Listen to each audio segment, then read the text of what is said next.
नमस्कार दोस्तों। आज हम बात करेंगे ऑक्सफैम रिपोर्ट 2020 के बारे में।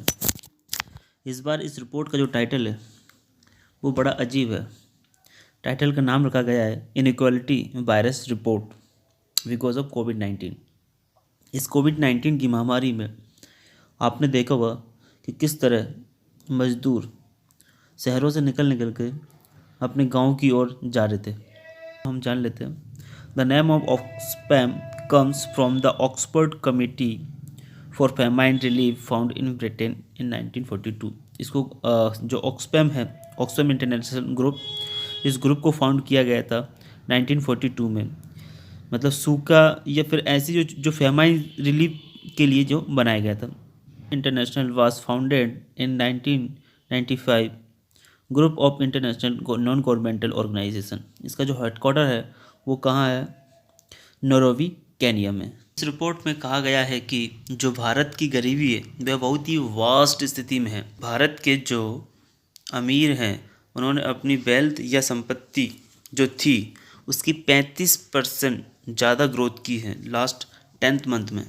और इस रिपोर्ट में यह भी कहा गया है कि जो कुल 11 बिलियनियर है, भारत के जो कुल 11 बिलियनियर है वो जो उनकी कमाई हुई है लास्ट 10 मंथ में वो मनरेगा को लगभग 10 साल तक चला सकते हैं।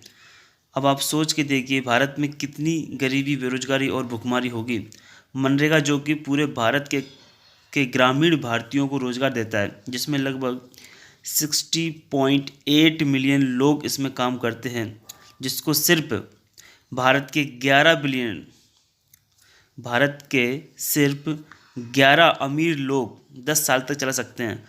हेल्थ मिनिस्ट्री जो है उसको भी साथ में ये बोला गया है कि उसको भी ये कब तक चला सकते हैं, 10 साल तक फंडेड कर सकते हैं अपनी जो कमाई हुई है लास्ट 10 मंथ में। इस रिपोर्ट में कहा गया है कि अप्रैल 2020 में जब लॉकडाउन लगा था तब भारत में 1.7 लाख लोग प्रत्येक घंटा अपनी जॉब खो रहे थे, जो कि लॉकडाउन की वजह से था। इसीलिए ऑक्सफैम ने जो इस बार अपनी जो रिपोर्ट जारी की है उस रिपोर्ट का नाम ही रखा इनइक्वालिटी वायरस, जो कि आप यहाँ देख सकते हैं, इनइक्वालिटी वायरस रिपोर्ट। एक फैक्ट और मैं बता दूँ आपको यहाँ पे कि जो अनिल अंबानी है, जितना वो 1 सेकंड में कमाते हैं उतना भारत का एक अनस्किल्ड पीपल को 10,000 साल लग जाएंगे कमाने में। आप सोच सकते हैं कितनी कमाई होती होगी।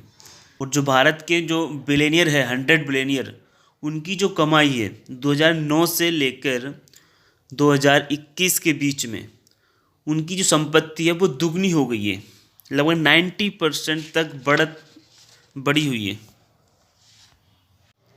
एक और इम्पोर्टेंट फैक्ट है इसमें कि जो 73% ऑफ वेल्थ है वो कुल 10% लोगों के पास है, और जो 27% वेल्थ है वो 90% लोगों के। रिपोर्ट को जारी करते हुए ऑक्सफैम का कहना है कि भारत में सिर्फ इकोनॉमिकली ही असमानता नहीं है, हेल्थ, एजुकेशन पर भी असमानता का बहुत बड़ा असर पड़ा है, क्योंकि जिन लोगों के पास पैसा नहीं है वो अपने अच्छा खासा पैसा खर्च नहीं कर सकते। इस कोविड-19 की घड़ी में देखा गया है कई लोग ऐसे थे जो बेसिक सुविधाएं ना मिलते हुए, बेसिक हेल्थ की पूर्ति न होने की वजह से भी उन्होंने जान गंवाई है। तो इसमें जो गवर्नमेंट का जो रोल है, गवर्नमेंट की जो योजना है, उनका भी जो ग्रास रूट लेवल पे, जैसे प्रधानमंत्री जन औषधि योजना चल रही है या प्रधानमंत्री आयुष्मान योजना जो चल रही है, उन योजनाओं का भी ग्राउंड लेवल पर अभी भी पूर्ण रूप से क्रियान्वयन नहीं किया गया। दैट्स वाई कुछ हॉस्पिटल्स ऐसे भी हैं जो उन कार्ड्स को एक्सेप्ट नहीं करते, जबकि उनको उस चीज़ के लिए नॉमिनी किया गया है। इन सारे फैक्टर्स को देखते हुए एक बात पे और फोकस किया गया है इस रिपोर्ट में कि जो इंडिया में जो इंडस्ट्रीज है वो इंडस्ट्रीज लगभग 20% का जीडीपी में जो उनका कंट्रीब्यूशन होता है वो मोर देन 20% होता है, 20% से ज़्यादा नहीं होता है।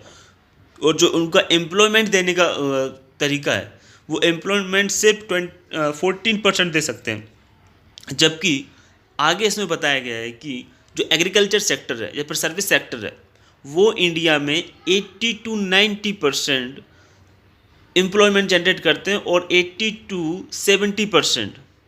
टू 80% जीडीपी में अपना कंट्रीब्यूशन करते हैं।